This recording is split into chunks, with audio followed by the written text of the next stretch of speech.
So Casey, what's happened this week? Morning, David. Well, the Victorian government took a big step this week, widespread testing for asymptomatic cases based on geographic hotspots.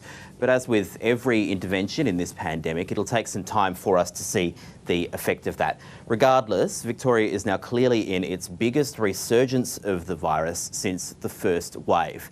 This testing blitz could be the difference between a nasty scare and a big second wave.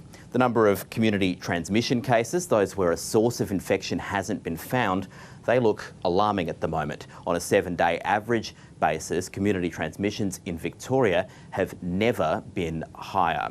This virus has clearly been bubbling along in the community unchecked for longer than we'd like. Now, this increased testing means that we are likely to see the numbers in Victoria go up for a little bit, regardless of whether the outbreak's coming under control. But given the Victorian health chiefs are so obviously concerned about how things are playing out at the moment, I think we should be too. Even if this outbreak does come under control and we see community transmission numbers return to the levels they were at a few weeks ago, well, then they'd be low, but not zero, which means outbreaks could still break out again. So where does that leave every other state and territory, most of which haven't had any new cases in weeks, even months? Those states want to keep it that way. It's a heck of a lot easier to manage zero cases than even a very small number of them. So what will they do? Will they consider reimposing the borders, keeping their borders in a semi-open state and reimposing restrictions the second the virus flares up again? David, it really seems like we're stuck at the moment between a strategy being pursued of suppression and the effective outcome in many states and territories of eradication. And Casey, globally, the world is about to hit a pretty grim milestone.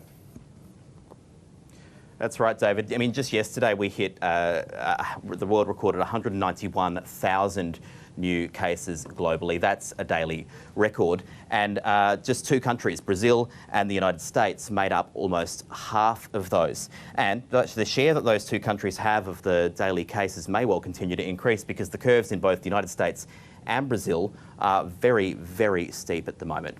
And as you mentioned, David, we are in the next day or so, the world will almost certainly detect its 10 millionth infection. At the rate we're going, we're recording about 1 million new infections every week or so. So, David, unless things slow down, we'll be at 20 million by September.